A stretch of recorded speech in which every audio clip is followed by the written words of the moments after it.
നമുക്കൊരു നിമിഷം പ്രാർത്ഥിക്കും. ഞങ്ങളെ സ്നേഹിക്കുന്ന സ്വർഗീയ പിതാവേ, അനുഗ്രഹിക്കപ്പെട്ട നല്ല പകൽക്കാലത്തിനായി ഞങ്ങൾ നന്ദിയോടെ അവിടുത്തെ സ്തുതിക്കുന്നു. ഞങ്ങൾക്ക് ഒരുമിച്ച് അവിടുത്തെ സംഗീതായപ്പാൻ അവിടുത്തെ പത്രകൃതയ്ക്കായി അവിടുത്തെ വലിയ സാന്നിധ്യം ഞങ്ങളുടെ മധ്യമുള്ളവരോട് ഞങ്ങൾ സ്തുതിക്കുന്നു. വലിയ വിശ്വാസത്താൽ കണ്ടുകൊണ്ട് ദൈവമുണ്ടാകെ ആയിരിക്കാൻ ഞങ്ങളെ സഹായിക്കണമേ. അവിടുത്തെ കൃപ, അവിടുത്തെ കരുണ, അവിടുത്തെ ദയ കർത്താവെ ഞങ്ങൾക്ക് നൽകിയിരിക്കുന്നതോടെ എന്നതിനെ സ്തുതിക്കുന്നു. അതിൽ ഞങ്ങൾ ആയിരിക്കാൻ ഞങ്ങളെ സഹായിക്കണമേ. എന്റെ സ്നേഹത്തിന്റെ അടിത്തറയിൽ നിൽക്കാൻ ഞങ്ങളെ സഹായിക്കണമേ. യേശു മൂലം ഞങ്ങളുടെ പ്രാർത്ഥന കേൾക്കണം. നമ്മൾ 136 സങ്കീർത്തനം അതിന്റെ 23 വാക്യം നമുക്ക് വായിക്കാം. 136 23 വാക്യം.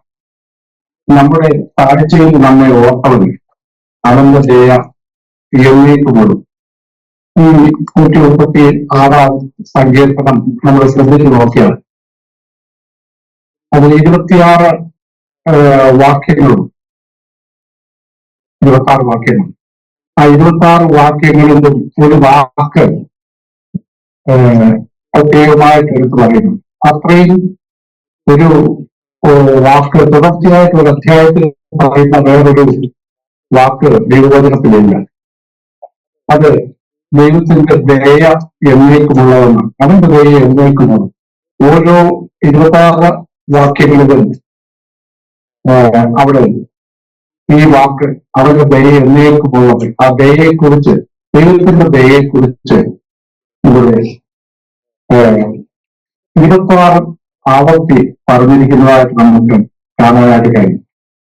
അപ്പോൾ ആ നിലയിൽ ആ ദൈവത്തിന്റെ ദയയുടെ പ്രാധാന്യം എത്രയെന്ന് നമുക്ക് മനസ്സിലാക്കാനായിട്ട് ഇടയാകണം. ഇസ്രായേൽ മക്കളോടുള്ള ബന്ധത്തിലാണ് ഈ സങ്കീർത്തനം എഴുതിയിരിക്കുന്നത്. ന്യായപ്രമാണത്തിന്റെ കീഴിലുള്ള ഇസ്രായേൽ സ്വന്തം ജനത്തിനോടാണ് ദൈവത്തിന്റെ ദയയെക്കുറിച്ച് പറയുന്നത്. അതേ ദയ നമുക്ക് എങ്ങനെ ബാധകമാകും? നമ്മുടെ ജീവിതത്തിലും അത് ബാധകമാകും. ആ ദയ നമുക്കും ദൈവം ആ നിലയിൽ തന്നിരിക്കുന്നു. നമുക്ക് അതിനോട് നിന്ന് റോമലേഖനം 11 അധ്യായത്തിന്റെ 21 22 വാക്യങ്ങളുടെ വായിക്കാം. അവിടെ നമ്മൾ വായിക്കുന്നത്, സ്വാഭാവിക കൊമ്പുകളെ ദൈവം ആദരിക്കാതെ പോയെങ്കിൽ നിന്നെയും ആദരിക്കാതെ വന്നേക്കും. സ്വാഭാവിക കൊമ്പുകൾ എന്ന് പറയുന്നത് ഇസ്രായേൽ മക്കളെ സംബന്ധിച്ചാണെന്ന് നമുക്കറിയാം. നമ്മള് അതിനോട് ചേർക്കപ്പെട്ടവരാണ്. അതിന് 22 വാക്യത്തിൽ നമ്മൾ വായിക്കുന്നു, ആകയാൽ ദൈവത്തിന്റെ ദയയും കണ്ണികവും കാണുക, വീണവരും ദൈവത്തിന്റെ കണ്ണികവും നിന്നിലോ നീ ദയയിൽ നിലനിന്നാൽ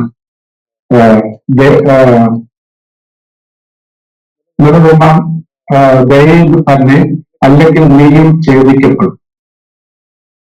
അപ്പോൾ നമ്മൾ നിൽക്കുന്നത് ദൈവത്തിന്റെ കൃപയിൽ നിൽക്കുന്നത് ദൈവത്തിന്റെ ദയയിലാണ്. ഇവിടെ ദയയിൽ നിലനിന്ന ഇസ്രായേൽ മക്കൾക്ക് വന്ന വീഴ്ചകളെ പറഞ്ഞേച്ച് ആണ് കർത്താവ് നമ്മളോട് പറയും. നമ്മൾ ആ ദൈവത്തിന്റെ ദയയിൽ നമ്മൾ നിലനിന്നില്ലെങ്കിൽ നമ്മൾ വീണു പോകും എന്നാണ് ഇവിടെ കർത്താവ് പറഞ്ഞത്. എഫെസ്യ ലേഖനത്തില് ഇത് 4-ാം അധ്യായത്തിന്റെ അവസാന വാക്യത്തിൽ നമ്മൾ പറയുന്ന ദൈവത്തിന്റെ ദയയും മനസ്സിലും നമ്മൾ ഓർക്കാനാണ്. അത് ദൈവം നമ്മളോട് ദയയും മനസ്സിലും ചെയ്യുന്നതുകൊണ്ട് നമ്മളും മറ്റുള്ളവരുടെ ദയയും മനസ്സിലും ഉള്ളവരാകാൻ അവിടെ നമ്മൾ ഓർപ്പിക്കുന്നുണ്ട്. അത് കർത്താവ് നമുക്ക് ഉപമയുണ്ട്. 10,000 താലന്ത് കടപ്പെട്ടവന്റെയും അതുപോലെ ആ 10,000 താലന്ത് കടത്തവന്റെ അവസ്ഥ കണ്ട്, അവനൊരു രക്ഷയില്ലാത്ത അവസ്ഥ കണ്ട് അവനോട് യജമാനൻ ദയ കാണും. എന്നാൽ ആ ദയയെല്ലാം സ്വീകരിച്ച് അവൻ മടങ്ങി പോരുമ്പോൾ അവനോട് ഒരു ചെറിയ തുക കടപ്പെട്ട ആളോട് ദയ കാണിക്കാതിരുന്നു. ഇത് യജമാനൻ അറിഞ്ഞപ്പോൾ യജമാനൻ താൻ ആ പിൻവലിച്ച കടങ്ങളെല്ലാം തിരികെ വയ്ക്കുകയും അവനെ തടവിലാക്കുകയും ചെയ്തു എന്ന് നമ്മൾ ഉപമ കർത്താവിൽ നിന്ന് കേൾക്കുവാൻ ഇടയാക്കും. അപ്പോൾ നമ്മൾ ദയയിൽ നിലനിൽക്കുന്ന പോലെ നമ്മളും എത്ര ദയയിൽ മനസ്സിലുള്ളവരാകണം എന്ന് ദൈവം നമ്മളെ ഓർപ്പിക്കുന്നു. നമ്മുടെ ജീവിതത്തിൽ കർത്താവ് നോക്കുന്നത്, കർത്താവ് നമ്മളോട് ദയ കാണിക്കുന്ന പോലെ നമ്മളിൽ ആ ഫലം ഉണ്ടാകുന്നുണ്ടോ എന്നുള്ളതാണ്. നമുക്ക് സ്വാഭാവികമായിട്ട് നമ്മുടെ പ്രകൃതി അങ്ങനെയല്ല. നമ്മള് നമ്മൾ നമ്മളെ തന്നെ ന്യായീകരിക്കുകയും നീതീകരിക്കുകയും ഒക്കെ ചെയ്ത് പലപ്പോഴും ആ ദയയ്ക്ക് കാണിക്കാത്ത ഒരു അവസ്ഥ പലപ്പോഴും നമ്മുടെ ജീവിതത്തിൽ വരാൻ സാധ്യതകളുണ്ട്. അത് നമ്മൾ എപ്പോഴും തിരിച്ചറിയുകയും നമ്മുടെ ദൈവത്തിന് വചനത്തിന് മുമ്പായി നമ്മൾ കീഴ്പ്പെടുന്നവരായി തീരണം. നമുക്ക് യഥാർത്ഥത്തിൽ ഒരു കീഴടക്കത്തിലൂടെ നമുക്ക് ഈ ദയയിൽ നിലനിൽക്കാനായിട്ട് കഴിയും. നിരന്തരമായിട്ട് നമ്മൾ കീഴടങ്ങിക്കൊണ്ടിരിക്കുന്ന ആവശ്യമുണ്ട്. നമുക്കൊരു വാക്യങ്ങളിലൂടെ നമുക്ക് നോക്കാം. ലൂക്കോസിന്റെ സുവിശേഷം. ഈ കർത്താവ് അവിടെ നമ്മൾക്കൊരു തിയറി പറഞ്ഞു തന്നിട്ട് കർത്താവ് നമുക്ക് പോകുകയാണ്. കർത്താവ് നമുക്ക് മുന്നോടിയായിട്ട് കർത്താവ് തന്നെ ഈ ഒരു കീഴടക്കത്തിന്റെ മാതൃക കാണിച്ചിട്ടുണ്ട്. ലൂക്കോസിന്റെ സുവിശേഷം 2-ാം അധ്യായത്തിന്റെ 51-ഉം 52-ഉം വാക്യങ്ങൾ നമുക്ക് അത് വായിക്കാം. ലൂക്കോസ് 2-ാം അധ്യായം 51-ഉം 52-ഉം വാക്യം. പിന്നെ അവൻ അവരോട് ഇറങ്ങി നസറേത്തിൽ വന്ന് അവർക്ക് കീഴടങ്ങിയത്. ഈ കാര്യത്തിലെല്ലാം അവന്റെ അമ്മ ഹൃദയത്തിൽ സംഗ്രഹിക്കും. അതിന്റെ 52-ാം വാക്യം. യേശു ജ്ഞാനത്തിലും വളർച്ചയിലും ദൈവത്തിന്റെയും മനുഷ്യരുടെയും ഹൃദയയിലും മുതിർന്ന് വന്നു. അതുപോലെ കർത്താവിന്റെ ഒരു കീഴടക്കത്തിലൂടെയാണ് കർത്താവ് ഇതിലൊരു വളർച്ച പ്രാപിച്ചത്. നമ്മുടെ ജീവിതത്തിലും കർത്താവ് നമുക്ക് മുന്നോടിയായിട്ട് അതാണ് കാണുന്നത്. ഒരു കർത്താവ് പ്രത്യേകിച്ച് ദൈവാലയത്തിൽ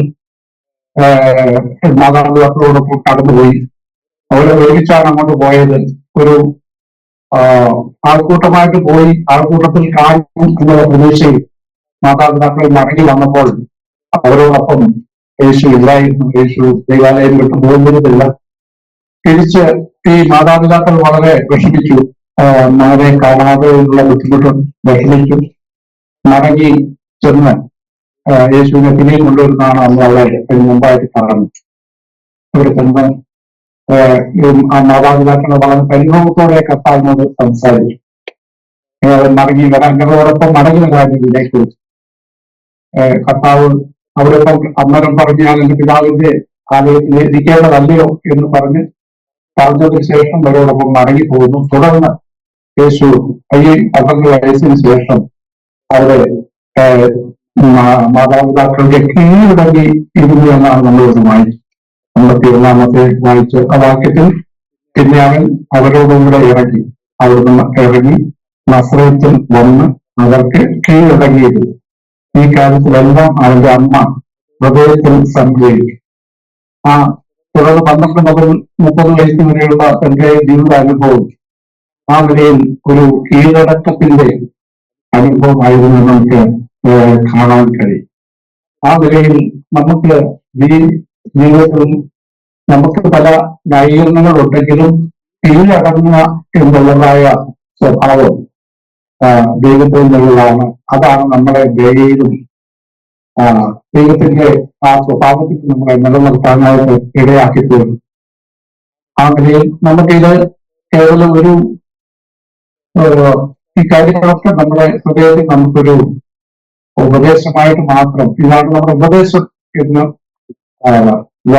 മാത്രം നിന്നാൽ ഒരിക്കലും അതിന് ദൈവത്തിന്റെ അംഗീകാരം അതിൽ കാണുക. നമ്മൾ ഈ ജീവിതത്തിന്റെ പ്രായോഗിക തലത്തിൽ ഈ കീഴടക്കം നമ്മൾ ശീലിക്കണം. നമുക്ക് ജീവിതത്തിന്റെ പല മേഖലകളിൽ നമ്മൾ ഈ കീഴടക്കം നേരിടേണ്ടതായി വരും. ഇവിടെ നമുക്ക് ഒരു വാക്കിൽ കൂടെ അതിനുള്ള ബന്ധത്തിൽ വായിക്കാം. തീത്തോസിന് എഴുതിയ ലേഖനം 2-ാം അധ്യായം 9-ഉം 10-ഉം വാക്യം. അവിടെ നമ്മൾ വായിക്കുന്നു. ദാസന്മാർ നമ്മുടെ രക്ഷിതാവായ ദൈവത്തിന്റെ ഉപദേശത്തെ സകലത്തിലും അനുകരിക്കേണ്ടതിന് യജമാനന്മാർക്ക് കീഴടങ്ങി സകല വിധത്തിലും പ്രസാദം വരുത്തുന്നവരും എതിർ പറയുകയോ വഞ്ചിച്ചെടുക്കുകയോ ചെയ്യാതെ സകലത്തിലും നല്ല വിശ്വസ്തത കാണിക്കുന്നവരായി ഇരിപ്പാൻ കൽപ്പിക്കാം. അവിടെ ഈ ഉപദേശത്തെ ജീവിതത്തിൽ നമ്മുടെ ഉപദേശം ഇങ്ങനെയൊക്കെയാണ് നമ്മൾ പഠിച്ചു വച്ചിരിക്കുക മാത്രമല്ല, നമ്മളിവിടെ നമ്മുടെ പ്രവർത്തന മേഖലകളിൽ നമുക്ക് പ്രത്യേകിച്ച് നമ്മളൊക്കെ ഓരോരുത്തരും ഓരോ ജോലിയുമായിട്ട് ബന്ധപ്പെട്ടുമൊക്കെയാണ് ഇരിക്കുന്നത്. അപ്പോൾ നമുക്ക് നമ്മളായിരിക്കുന്ന സ്ഥാനങ്ങളിൽ നമ്മുടെ ഉപദേശത്തെ പ്രായോഗികമാക്കുമ്പോൾ അവര് യഥാർത്ഥമായിട്ട് നമ്മുടെ മേളിലുള്ളവരെ അത് ഗ്രഹിക്കാൻ ഇടയായിത്തീരും. ഇത് കേവലം നമ്മുടെ പുസ്തകത്തിൽ മാത്രമുള്ള ഒരു അനുഭവമാകാതെ അതിനെ നമ്മൾ അലങ്കാരമായിട്ട് നമ്മുടെ ജീവിതത്തിൽ കൊണ്ടു നടക്കണം. ഉപദേശത്തെ അങ്ങനെ നമ്മൾ അലങ്കരിക്കണം എന്നാണ് ഇവിടെ നമുക്ക് ഇവിടെ കാണാൻ കഴിയും. നമ്മൾ എതും പറയാതെ നമ്മുടെ ജീവിതത്തിൽ വഞ്ചനകൾ അല്ല വഞ്ചിച്ചെടുക്കാതെ ആ നിലയിൽ ആ ഒരു മാതൃകയോടെ നമ്മളെ ഈ കാര്യങ്ങൾ അലങ്കരിക്കും. നമ്മുടെ കീഴടക്കം എന്ന സ്വഭാവം നമ്മൾ അലങ്കാരമായി കൊണ്ടു നടക്കണം എന്ന് ദൈവം നമ്മളെ കുറിച്ച് ആഗ്രഹിക്കുന്നു. നമ്മള് യഥാർത്ഥത്തിൽ പിശാചിനോട് എതിർത്ത് നിൽക്കണമെങ്കിൽ, പിശാച് നമ്മളെ തോൽപ്പിക്കാതിരിക്കണമെങ്കിൽ നമ്മൾ ദൈവത്തിന് കീഴടങ്ങേണ്ടതായിട്ടുണ്ട്. യാക്കോബിന്റെ ലേഖനത്തിൽ നമുക്ക് പരിചിതമായ വാക്യമാണ് ദൈവത്തിന് കീഴടങ്ങി പിശാചിനോട് എതിർത്ത് നിൽക്കുക. അപ്പോൾ പിശാചിനോട് എതിർത്ത് നിൽക്കുക മാത്രം ചെയ്താൽ നമുക്ക് ഒരിക്കലും ജയിക്കാൻ കഴിയില്ല. എന്നാൽ അതിന് മുമ്പായിട്ടൊരു കീഴടക്കം നമുക്ക് ആവശ്യമാണ്. ദൈവത്തിന് കീഴടങ്ങും. ദൈവത്തിന് കീഴടങ്ങുന്നതിന്റെ ഒരു ഭാഗമാണ് നമുക്ക് സ്വയമായിട്ട് ഒരു കാര്യത്തിനും കർത്താവിനെ പിരിഞ്ഞ് നമുക്കൊന്നും ചെയ്യാനായിട്ട് ഉള്ള പ്രാപ്തിയില്ല എന്നുള്ള ഉത്തമ ബോധ്യത്തിൽ നമ്മൾ ദൈവത്തിന്റെ കീഴിടുക. കർത്താവിനെ പിരിഞ്ഞ് ഒന്നും ചെയ്യാനുള്ള പ്രാപ്തിയില്ല. അതിന്റെ ഒരു അടയാളമാണ് നമ്മൾ പ്രാർത്ഥിക്കുന്നത്. നമ്മൾ പരീക്ഷയിൽ പലപ്പോഴും അകപ്പെടുന്നത് ആ നിലയിൽ ദൈവത്തിന്റെ കീഴടങ്ങാതെ അല്ലെങ്കിൽ അതിന്റെ ഫലമായിട്ടുള്ള ഒരു പ്രാർത്ഥന നമ്മുടെ ജീവിതത്തിൽ ഇല്ലാതെ വരുമ്പോഴാണ് നമ്മൾ പലപ്പോഴും പ്രാർത്ഥന എന്ന് പറയുന്നത് യഥാർത്ഥത്തിൽ ദൈവത്തിന് മുമ്പിലുള്ള ഒരു കീഴടക്കം. ആ നിലയിൽ ദൈവത്തിന്റെ കീഴടങ്ങി പിശാചിനോട് എതിർത്ത് നടത്തി എന്നാൽ അത് നിങ്ങളെ വിട്ട് ഓടിപ്പോകും. അതുപോലെ പത്രപുസ്തകമായി പറയുന്ന ഒരു കാര്യമുണ്ട്, സകല മനുഷ്യ നിയമങ്ങൾക്ക് നമ്മൾ കീഴടങ്ങണമെന്നല്ല പറഞ്ഞിരിക്കുന്നത്. സകല മനുഷ്യ നിയമത്തിനും കർത്താവ് നിമിത്തം കീഴടങ്ങി. നമുക്ക് ലോകത്തിൽ ഈ രാജ്യത്തിന്റെ നിയമങ്ങളൊക്കെ അനുസരിക്കുന്നു. അത് കർത്താവ് നിമിത്തം നമ്മൾ കീഴടങ്ങുന്ന ഒരു അനുഭവമാണ്. നമ്മൾ രാജ്യത്തിന്റെ നിയമങ്ങൾ അനുസരിക്കുന്നതും നമ്മൾ കർത്താവിന് കീഴടങ്ങുന്നതിന്റെ ഒരു അനുഭവമായിട്ട് നമുക്ക് കാണാനായിട്ട് കഴിയും. വ്യക്തി ജീവിതത്തിലും അതുപോലെ ദൈവത്തിനും അതുപോലെ കുടുംബ സാമൂഹ്യ ജീവിതത്തിലൊക്കെ നമുക്ക് ഈ കീഴടക്കം നമുക്ക് വളരെ ആവശ്യമാണ്. കർത്താവിന് യോഗ്യമാണെന്ന് തമ്മിലും നമ്മൾ കുടുംബ ബന്ധങ്ങളിൽ നമ്മൾ ആഗ്രഹം തമ്മിൽ കീഴടങ്ങേണ്ടതായിട്ടുണ്ട്. ഭാര്യ ഭർത്താക്കന്മാർ തമ്മിൽ, മക്കൾ തമ്മിലുള്ള ബന്ധത്തിലൊക്കെ ആ ഒരു കീഴടക്കം നമുക്ക് ആവശ്യമാണ്. ഓരോരുത്തരും ആ കീഴടക്ക സ്വഭാവം ജീവിതത്തിൽ പാലിക്കുമ്പോൾ യഥാർത്ഥത്തിൽ നമ്മൾ ആ ദൈവത്തിന്റെ വലിയ ദയയിൽ നിൽക്കുക. ഒരാള് ആർക്കുമല്ല, ഒരു ചെറിയ കുഞ്ഞിന് പോലും നമുക്ക് പലപ്പോഴും നമുക്ക് ആ നിലയിൽ കീഴടങ്ങാനായിട്ട് അതിലൂടെ കഴിയും. ആ ഒരു സ്വഭാവം നമ്മൾ പുറത്തിറങ്ങുമ്പോൾ നമുക്ക് പുറത്തും ആ ഒരു കീഴടക്കം പരിശീലിക്കാനായിട്ട് നമുക്ക് കഴിയും. നമുക്ക് ആ നിലയിൽ നമ്മൾ നമുക്ക് താഴ്ത്തിയാൽ മാത്രമേ നമുക്ക് ആ ഒരു കീഴടക്കം പരിശീലിക്കാനായിട്ട് കഴിയും. ജീവിതത്തിന്റെ എല്ലാ സാഹചര്യങ്ങളും നമ്മളെ തന്നെ താഴ്ത്തിയാലേ നമുക്കത് പ്രായോഗികമായിട്ട് കാണാനായിട്ടുള്ളൂ. നമ്മളെ ചെറിയതായിട്ട് കണ്ടാലേ നമുക്കത് കഴിയൂ. നമ്മൾ സ്വയമായിട്ട് തന്നെ നമ്മളെ കുറിച്ചൊരു കണക്കുകൂട്ടല് നമ്മളെ ചെറിയവരായിട്ട് കാണുന്നതിന്റെ നമുക്ക് ആ കീഴ്പ്പെടുന്നത് അനുഭവമാക്കാനായിട്ട് കഴിയൂ. തന്നെത്താൻ താഴ്ത്തുന്നവരെല്ലാം ഉയർത്തപ്പെടും, തന്നെത്താൻ ഉയർത്തുന്നവരെല്ലാം താഴ്ത്തപ്പെടും എന്നുള്ളതും ദൈവത്തിന്റെ മാറ്റമില്ലാത്ത ഒരു പ്രമാണമായിട്ട് നമ്മൾ കാണേണ്ടതായിട്ടുണ്ട്. നമ്മള് പ്രത്യേകിച്ച് കർത്താവ് പറഞ്ഞിട്ടുള്ള ഒരു കാര്യമാണ് നമ്മൾ പ്രാർത്ഥിക്കുന്നത് ദൈവത്തിന്റെ കീഴടങ്ങുന്ന ഒരു അടയാളമാണെന്ന് നമ്മൾ പറഞ്ഞത്. അതുപോലെ പ്രാർത്ഥിക്കുമ്പോൾ കർത്താവ് പറഞ്ഞൊരു കാര്യമാണ് പുരുഷന്മാർ വിശുദ്ധ കൈകളെ ഉയർത്തി പ്രാർത്ഥിക്കുന്നു എന്ന് നമ്മൾ 1 തിമോഥെയോസ് 2-ാം അധ്യായത്തിൽ നമ്മൾ വായിക്കുന്നു. അപ്പോൾ യഥാർത്ഥത്തിൽ വിശുദ്ധ കൈകളെ പ്രാർത്ഥിക്കുന്ന ഞാനൊരു വിശുദ്ധൻ ആണ് എന്നുള്ള നിലയിലാണ് നമ്മൾ സാധാരണ ഒരു യുദ്ധത്തിൽ കീഴടങ്ങുന്നതിന്റെ ഒരു അടയാളമാണ്, ഒരു സൈന്യത്തോട് കീഴടങ്ങുന്നതിന്റെ ഒരു അടയാളമാണ് അവർ കൈ ഉയർത്തി ഞാൻ തോറ്റിരിക്കുന്നു എന്ന് പറയും. ആ നിലയിൽ നമ്മള് ദൈവം മുമ്പാകെ നമ്മൾ കീഴടങ്ങുന്നതിന്റെ ഒരു അടയാളം കൂടെയാണ് നമ്മുടെ പുരുഷന്മാര് പ്രത്യേകമായിട്ട് കൈകളെ ഉയർത്തി പ്രാർത്ഥിക്കണം എന്ന് ദൈവം നമ്മളെ ഓർപ്പിക്കുന്നു. ആ വാക്യം നമുക്കൊന്ന് വായിക്കാം. 1 തിമോഥെയോസ് 2-ാം അധ്യായത്തിന്റെ 8ഉം 9ഉം വാക്യം. ആകയാൽ പുരുഷന്മാർ എല്ലായിടത്തും കോപവും വാഗ്വാദവും വിട്ടകന്ന് വിശുദ്ധ കൈകളെ ഉയർത്തി പ്രാർത്ഥിക്കണം എന്ന് ഞാൻ ആഗ്രഹിക്കുന്നു. ആവണ്ണം സ്ത്രീകളും യോഗ്യമായ വസ്ത്രം ധരിച്ച് ലജ്ജാശീലത്തോടും പ്രബോധത്തോടും കൂടെ തങ്ങളെ തന്നെ അലങ്കരിക്കണം. ദൈവത്തിനുള്ള കീഴ്വഴക്കത്തിന്റെ അടയാളമാണായിട്ട് ഇവിടെ പുരുഷന്മാർക്കും സ്ത്രീകൾക്കും പ്രത്യേകമായിട്ട് പറയും. അപ്പോൾ അത് പ്രത്യേകിച്ച് പുരുഷന്മാർക്ക് ഉള്ള ബന്ധത്തിലാണ് കോപവും വാഗ്വാദവും സംബന്ധിച്ച കാര്യങ്ങളൊക്കെ പറയുന്നത്. അത് വിട്ട് ദൈവമുണ്ടാകെ കീഴടങ്ങിയവരായി ഇതിന്റെ അടയാളമായി കൈകളെ ഉയർത്തി ദൈവത്തോട് പ്രാർത്ഥിക്കുന്ന അനുഭവം പറയുന്നു. അതുപോലെ സ്ത്രീകളെ സംബന്ധിച്ചിടത്തോളം അവര് കൊടുത്തിരിക്കുന്ന ഒരു വലിയ അലങ്കാരമാണ് അവരുടെ ലജ്ജാശീലവും അവര് ദൈവമുണ്ടാകെ യോഗ്യമായി ആ നിലയിൽ നടക്കുന്നതും ദൈവത്തിന്റെ മുമ്പാകെ കീഴടക്കത്തിന്റെ ഒരു അടയാളമായിട്ടാണ് നമ്മൾ കാണുന്നത്. നമ്മള് മോശയുടെ ജീവിതത്തിൽ പഴയ നിയമത്തില് നമ്മൾ കാണുന്നുണ്ട്. അമലേഖരോട് യുദ്ധം ചെയ്യാൻ ദൈവം മോശയോട് പറഞ്ഞു. മോശ അഹരോനും ഹൂരും എല്ലാം നേതൃത്വം നടത്തി അവരെ മരുഭൂമി യാത്രയിൽ അവര് അമാലേഖരുടെ പിന്നിൽ നിന്ന് ആക്രമിച്ചപ്പോൾ അവര് മോശ ദൈവം പറഞ്ഞു ഇതിന്റെ കൈകൾ ഒരു വാക്യം കൂടെ നമുക്ക് വായിക്കാം. പുറപ്പാട് പുസ്തകം 17-ാം അധ്യായത്തിന്റെ 11-ാം വാക്യം. അവിടെ നമ്മൾ വായിക്കുന്നത്, മോശ കൈ ഉയർത്തിയിരിക്കുമ്പോൾ ഇസ്രായേൽ ജയിക്കും, കൈ താഴ്ത്തിയിരിക്കുമ്പോൾ അമാലേക്ക് ജയിക്കും. അപ്പോൾ ദൈവത്തിന്റെ മുമ്പാകെയുള്ള ഒരു കീഴടക്കത്തിന്റെ അടയാളമായിട്ട് മോശ കൈ ഉയർത്തി ഇരിക്കാനായിട്ട് ദൈവം അവരോട് ആവശ്യപ്പെട്ടു. ആ നിലയിൽ മോശ കൈ ഉയർത്തി നിന്നപ്പോഴൊക്കെ ദൈവത്തിന് കീഴടങ്ങി നിൽക്കുന്നതിന്റെ ഒരു അടയാളമായിട്ട് അത് നമ്മൾ കാണുമ്പോൾ ആ സമയത്തൊക്കെ ഇസ്രായേലിന്റെ ദൈവം ജയം കൊടുത്തു. എന്നാൽ ആ കൈ താഴുമ്പോൾ അമലിലേക്ക് ജയിക്കുന്നതായിട്ട് നമ്മൾ അവിടെ കാണുന്നു. നമുക്ക് കീഴടക്കത്തെ കാണാം. അപ്പൊ നമ്മുടെ ജീവിതത്തിൽ എത്ര കൊടിയ കുഴപ്പങ്ങളുള്ള വ്യക്തികളാണെങ്കിലും, ലോകത്തിൽ എത്ര കൊടിയ പ്രശ്നങ്ങളുള്ളവരാണെങ്കിലും ദൈവത്തിന്റെ മുമ്പാകെ അവർക്ക് ഒരു സാധ്യത ദൈവം നൽകിയിട്ടുണ്ട്.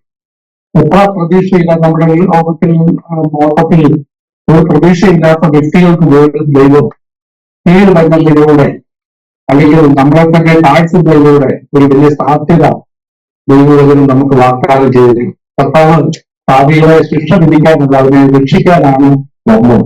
അപ്പോൾ എത്ര വലിയ പ്രശ്നത്തിലുള്ളവർക്കാണെങ്കിലും അവര് തങ്ങളെ തന്നെ യഥാർത്ഥമായിട്ട് താഴ്ത്തി ദൈവം ഉണ്ടാകെ വരുമ്പോൾ അല്ലെങ്കിൽ ദൈവത്തെ നമ്മുടെ ജീവിതത്തിൽ സമീപിക്കുമ്പോൾ അവർക്കും ദൈവം നിശ്ചയമായിട്ടും ദൈവം ആശ്വാസങ്ങളെ നൽകുന്നവനാണ്.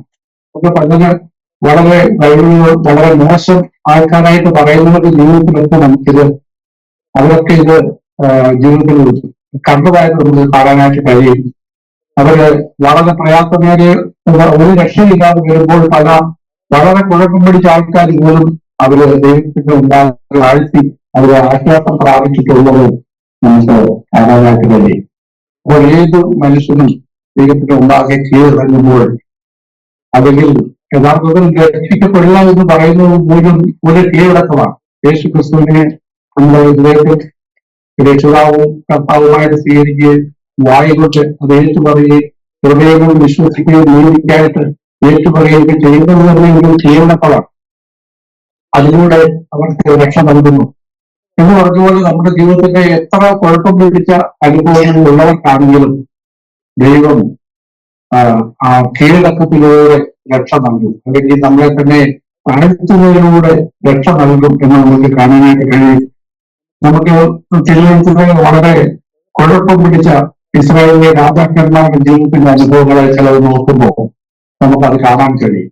ആഹാബ് രാജാവ് എന്ന് പറയുന്നത് ഇസ്രായേലിൽ വളരെ ദോഷം പ്രവർത്തിച്ച, അനേക ഭാവി അശേര വിഗ്രഹങ്ങളെ സേവിച്ച ഒരു രാജാവാണ്.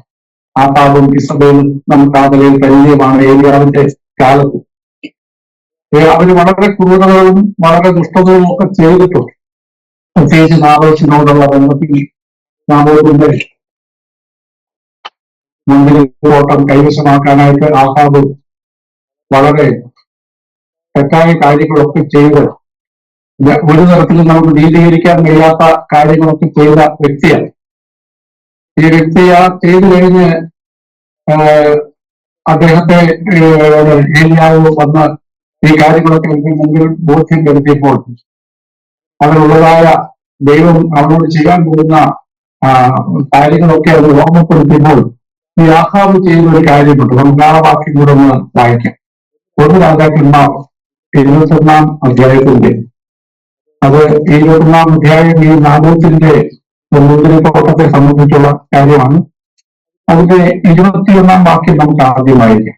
അവിടെ നമ്മൾ വായിക്കുന്നത് 1 രാജാക്കന്മാർ 21 അധ്യായത്തിന്റെ 21 വാക്യം.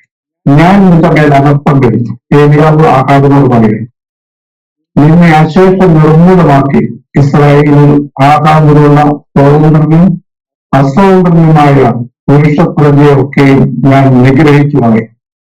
ഈ കാര്യം ചെയ്തു കഴിഞ്ഞപ്പോൾ ആഹാബിനോട് ഏലിയാ പ്രവാചകൻ മാത്രം ദൈവം അരുളിച്ചേരും. എന്നാൽ ഈ വാക്കൊക്കെ കേട്ടപ്പോൾ ആഹാബ് തന്നെത്താൻ താഴ്ത്തി ദൈവത്തോട് പ്രാർത്ഥിച്ചു എന്നാണ് നമ്മൾ കാണുന്നത്. അതിന്റെ 21 വാക്യം കൂടെ നമുക്ക് അതിനോട് ബന്ധത്തിൽ വായിക്കാം. 29 രാജാക്കന്മാർ 21 29. ആഹാബ് എന്റെ മുമ്പാകെ തന്നെത്താൻ താഴ്ത്തിയത് കൊണ്ട് കണ്ടു. ഏലിയാവിനോട് ദൈവം പറയുക, അവൻ എന്റെ മുമ്പാകെ തന്നെത്താൻ താഴ്ത്തിയത് കൊണ്ട് ഞാൻ അവന്റെ ജീവകാലത്ത് അനർത്ഥം വരുത്താതെ അവന്റെ മകന്റെ കാലത്ത് അവന്റെ ഗ്രഹത്തിന് അനർത്ഥം വരുത്തും എന്ന് കൽപ്പിച്ചു. അപ്പോൾ നമ്മുടെ ഈ കോടതിയിലൊക്കെ സ്റ്റേ ഒക്കെ മേടിച്ച് ചിലരൊക്കെ രക്ഷപ്പെടുന്ന കാര്യം പറഞ്ഞുപോലെ അതൊരു അഴിമതിയൊക്കെ കാണിച്ച് നമ്മുടെ നീതിന്യായ വ്യവസ്ഥയുടെ പല കാര്യങ്ങളും ചിന്തിക്കുന്നു. നമ്മുടെ ജീവകാലത്ത് ഇതിന്റെ വിധി വരുമ്പോഴത്തേക്ക് നമ്മുടെ ജീവകാലം കഴിയുമെന്നുള്ള പ്രതീക്ഷയിൽ ഉറപ്പിലാണ് പലരും പല കുറ്റകൃത്യങ്ങളും നിയമം ദുർബലമായിരിക്കുന്ന പല രാജ്യങ്ങളും ചെയ്യും എന്ന് പറഞ്ഞതുപോലെ ആഹാബിന് ശിക്ഷ മാറ്റിക്കിട്ടിയെന്നല്ല, എന്നാൽ ഒരു എക്സ്റ്റൻഷനിൽ തന്നെത്താൻ താഴ്ത്തി പ്രാർത്ഥിച്ചപ്പോൾ തന്റെ ജീവിതകാലത്ത് തനിക്ക് വിധി നടപ്പാകാതെ ഇരിക്കാനായിട്ടൊരു അവസരം അതിലൂടെ ലഭിച്ചു എന്ന് കാണാൻ കഴിയും. അതുപോലെ വേറൊരു രാജാവാണ് യഹൂദ രാജാവായ മനേശ. അവന് ആയുസ് നീട്ടിക്കൊടുത്ത് 15 വർഷം. ആ സമയത്തുണ്ടായ ഒരു മകനാണ് മനേശ. യഹൂദ രാജാവായ ഹിസ്കിയാവിന് തനിക്ക് മരണകരമായ രോഗം വന്നപ്പോൾ താൻ ദൈവത്തോട് പ്രാർത്ഥിച്ച് തന്റെ ആയുസ് നീട്ടിക്കൊടുത്തു. 15 വർഷമാണ് നീട്ടിക്കൊടുത്തത്. ആ 15 വർഷത്തിനിടയിൽ ഒരു മകൻ ജനിച്ചു. ആ മകനാണ് മനശ്ശെ എന്ന് പറയുന്നത് നമുക്ക് കാണാം. അറിയാം. ആ മനശ്ശയ്ക്ക് 12 വയസ്സുള്ളപ്പോഴാണ് അവൻ രാജാവായത്. അപ്പോൾ ഹിസ്കിയാവിന് 15 വർഷമാണ് നീട്ടിക്കൊടുത്തത്. അപ്പോൾ ഒരു ആയുസ് 3 വർഷം കഴിഞ്ഞപ്പോഴാണ് ഈ മകൻ ജനിച്ചത്. കാര്യം ഹിസ്കിയാവിന് ശേഷം രാജാവായത് ഈ മനശ്ശയാണ്. ഈ മനശ്ശയ്ക്ക് 12 വയസ്സുള്ളപ്പോഴാണ് അവൻ രാജാവായത്. അവൻ യഹൂദ ഗ്രഹത്തിൽ വളരെ ദുഷ്ടതയും പ്രവർത്തിച്ച ഒരാളായിട്ട് നമുക്ക് കാണാനായിട്ട് കഴിയും. ഈ വളരെ ദുഷ്ടത പ്രവർത്തിച്ച മനശ്ശ ഏറ്റവും ദുഷ്ടത പ്രവർത്തിച്ച ഒരാളായിട്ടാണ് തിരുവെടുത്തത് നമുക്ക് മനശ്ശയെ പരിചയപ്പെടുത്തുന്നത്. നമുക്ക് 2 ദിനവൃത്താന്തം 33 അധ്യായം അതിന്റെ 11 വാക്യം നമുക്ക് വായിക്കാം. 2 ദിനവൃത്താന്തം 33 അധ്യായം 11 വാക്യം. ആകയാൽ യഹോവ അശ്ശൂർ രാജാവിന്റെ സേനാധിപതിമാരെ അവരുടെ മേൽ വരുത്തി അവർ മനശ്ശയ്ക്ക് കൊളുത്തുകളാൽ പിടിച്ച് ചങ്ങലയിട്ട് ബാബേലിലേക്ക് കൊണ്ടുപോയി എന്നാണ് നമ്മൾ അവിടെ 11 വായിക്കുന്നത്. 12 വായിക്കുന്നു. കഷ്ടതയിൽ അവൻ ബാബേലിലേക്ക് അവരെ കുളത്തുകളാൽ പിടിച്ചുകൊണ്ടുപോയി എന്ന് നമ്മളവിടെ കണ്ടു. അവൻ കഷ്ടതയിൽ ആയപ്പോൾ അവൻ തന്റെ ദൈവമായ യഹോവയോട് അപേക്ഷിച്ചു. തന്റെ പിതാക്കന്മാരുടെ ദൈവത്തിന്റെ മുമ്പിൽ തന്നെത്താൻ ഏറ്റവും താഴ്ത്തി അവനോട് പ്രാർത്ഥിച്ചു. അവിടെ നമ്മൾ അതിന്റെ 11 വാക്യത്തിൽ കാണുന്നു, അവൻ അവന്റെ പ്രാർത്ഥന കൈക്കൊണ്ട് അവന്റെ യാതന കേട്ട് അവന് വീണ്ടും യെരൂശലേമിൽ അവന്റെ രാജത്വത്തിലേക്ക് തിരിച്ചു വരുത്തി. യഹോവ തന്നെ ദൈവം എന്ന മനുഷ്യക്ക് ബോധ്യമായി എന്ന് നമ്മളോട് കാണും. ആ നിലയിൽ ഇത്ര വളരെ വളരെ ദോഷം പ്രവർത്തിച്ച ഒരു രാജാവ് തന്നെ താഴ്ത്തി പ്രാർത്ഥിച്ചപ്പോൾ ദൈവം അവൻ ഉത്തരം നൽകിയ ദൈവത്തിന്റെ ദയയെ നമുക്കിവിടെ കാണാം. ദൈവം എത്ര മനസ്സിലുള്ളവനാണ്. ഒരു മനുഷ്യനും ക്ഷമിക്കാൻ പറ്റാത്ത പല കാര്യങ്ങളാണ് ദൈവത്തിന്റെ ദയയുടെയും മനസ്സിലേക്കും മുമ്പിൽ അത് ആ നിലയിൽ കാണുന്നു. അപ്പോഴൊക്കെ നമ്മൾ ദൈവത്തിന്റെ കീഴടങ്ങുക, ദൈവത്തിന്റെ മുമ്പായി നമ്മളെ തന്നെ താഴ്ത്തുക, അതിലൂടെ നമുക്ക് ലഭിക്കുന്ന ദൈവത്തിന്റെ ദയയും ദൈവത്തിന്റെ മനസ്സിനെയും ദൈവത്തിന്റെ കൃപ എത്ര വലുതാണ്. സലോമോനോട് ദൈവം പറഞ്ഞില്ല, നാമം വിളിക്കപ്പെട്ട എന്റെ ജനം നിങ്ങളെ തന്നെ താഴ്ത്തി പ്രാർത്ഥിച്ച് ദൈവം നിങ്ങൾ അന്വേഷിക്കുന്നെങ്കിൽ ഞാൻ പ്രാർത്ഥന കേട്ട് നിങ്ങൾക്ക് മാത്രമല്ല നിങ്ങളുടെ ദേശത്തിന് തന്നെ സൗഖ്യം നൽകുമെന്ന് നമുക്ക് കാണാനായിട്ട് കഴിയും. ദാനിയേല് ദൈവമാകെ വളരെ വിശ്വസ്തനും വിശുദ്ധവുമായിട്ടും നിർമ്മലമായിട്ടും ബാബയിൽ ജീവിച്ചയാണ്. അവിടെയും ദാനിയേലിന്റെ പ്രാർത്ഥന രീതിയിൽ ദാവീദിന്റെ ജീവിതവും ദാനിയേലിന്റെ ജീവിതവും നമ്മൾ ശ്രദ്ധിച്ചു നോക്കുമ്പോൾ ദാനിയേൽ പ്രവചനത്തിൽ നമുക്കത് കാണാം. ദാനിയേൽ 10 അധ്യായത്തിന്റെ 12 വാക്യം അവൻ എന്നോട് പറഞ്ഞത്, ദാനിയേലെ ഭയപ്പെടേണ്ട, നീ തിരിച്ചറിയേണ്ടതിന് നിന്റെ ദൈവമുമ്പാകെ നിന്നെ തന്നെ താഴ്ത്തേണ്ടതും മനസ്സ് വെച്ച ആദ്യ ദിവസം മുതൽ നിന്റെ വാക്ക് കേട്ടിരിക്കും. നിന്റെ വാക്ക് കേതുവായി കേതുവായി തന്നെ ഞാൻ വന്നിരിക്കുന്നു. അപ്പോൾ ദൈവം നമുക്ക് വേണ്ടി ഉത്തരം നൽകുവാൻ നമ്മുടെ ജീവിതത്തിൽ നമുക്ക് എത്ര ദൈവമുമ്പാകെ പ്രാഗൽഭ്യം ഉണ്ടെങ്കിലും നമുക്ക് ദൈവമുമ്പാകെ നമ്മളെ തന്നെ താഴ്ത്തുകയും ദൈവത്തിന്റെ ആ ദയയിൽ നമ്മൾ ആശ്രയിക്കുകയും ചെയ്യുന്നത് വളരെ ആവശ്യമാണ്. ആ കർത്താവ് നമുക്ക് കാണിച്ച ആ മാതൃക അത് തന്നെയാണ്, നമ്മളെ തന്നെ താഴ്ത്തുന്ന മാതൃക. നമ്മളെ കീഴടങ്ങുന്ന അത് കർത്താവ് തന്നെത്താൻ മാതാപിതാക്കൾക്ക് കീഴടക്കി ഇരുന്നു എന്ന് പറയുന്നത് തന്നെ കർത്താവ് താഴ്ത്തി അല്ലെങ്കിൽ തന്നെത്താൻ താഴ്ത്തുക എന്നുള്ളതായ സ്വഭാവം കർത്താവിന്റെ ജീവിതത്തിൽ ഉടനീളം അല്ലെങ്കിൽ കർത്താവ് സ്വർഗത്തിലായിരുന്നപ്പോൾ തൊട്ട് ആ ഒരു സ്വഭാവത്തിലാണ് ഇവിടെ ഭൂമിയിലാണ്. ലേഖനം നമുക്ക് വളരെ പരിചിതമായ വാക്യമാണ്. 2-ാം അധ്യായം നമുക്ക് എപ്പോഴും നമ്മൾ ഉപയോഗിക്കുന്ന ഒരു വാക്യമാണ്. 2:6 മുതൽ 8 വരെ അവർ ദൈവരൂപത്തിലിരിക്കെ ദൈവത്തോടുള്ള സമത്വം മുഴുവൻ പിടിച്ചു കൊള്ളണം എന്ന് വിചാരിക്കാതെ ദാസരൂപമെടുത്ത് മനുഷ്യ സാദൃശ്യത്തിലായി തന്നെത്താൻ ഒഴിച്ച് വേഷത്തിൽ മനുഷ്യരായി വിളങ്ങി തന്നെത്താൻ താഴ്ത്തി മരണത്തോളം ക്രൂശിലെ മരണത്തോളം തന്നെ അനുസരണമുള്ളവനായി തീർന്നു. ആ നിലയിൽ ദൈവത്തിന്റെ ദയയും ദൈവത്തിന്റെ മനസ്സിലും നമുക്ക് നിരന്തരമായി അനുഭവിക്കണമെങ്കിൽ നമ്മൾ ദൈവമുമ്പാകെ കീഴടങ്ങി ആ നിലയിൽ ദൈവം നമ്മളെ തന്നെ താഴ്ത്തുകയും ചെയ്യുന്നത് നമ്മുടെ ജീവിതത്തിന്റെ ഒരു സ്വഭാവമായി നമ്മൾ വളർത്തിയെടുക്കണം. കർത്താവിന്റെ ദിവ്യ സ്വഭാവത്തിന് ആ നിലയിൽ നമുക്ക് കൂട്ടാളികളാകാനായിട്ട് കഴിയും. ആ നിലയിൽ കർത്താവ് നമ്മളിൽ നിന്ന് പ്രതീക്ഷിക്കുന്നത് നമ്മൾ ഉദ്ദേശിക്കുന്ന ഒരു ഫലം കായ്ക്കണമെങ്കിൽ അടിസ്ഥാനപരമായിട്ട് നമുക്ക് ഈ നമ്മളെ തന്നെ ദൈവമാകെ താഴ്ത്തുന്നതും കീഴടങ്ങുന്നതുമായ ഒരു അടിസ്ഥാനപരമായ സ്വഭാവം നമുക്ക് ആവശ്യമാണ്. ഒരു കൃഷിയിൽ നമ്മൾ എപ്പോഴും ഈ അടിവളം ഇടുക എന്നൊരു കാര്യമുണ്ട്. അത് ഒരു കുഴിയെടുത്ത് ഒരു ചെടിയൊക്കെ പൂപ്പാറ്റോ എന്തെങ്കിലും ചെയ്യുമ്പോൾ നമ്മൾ അടിസ്ഥാനപരമായിട്ട് വളമിടാറും.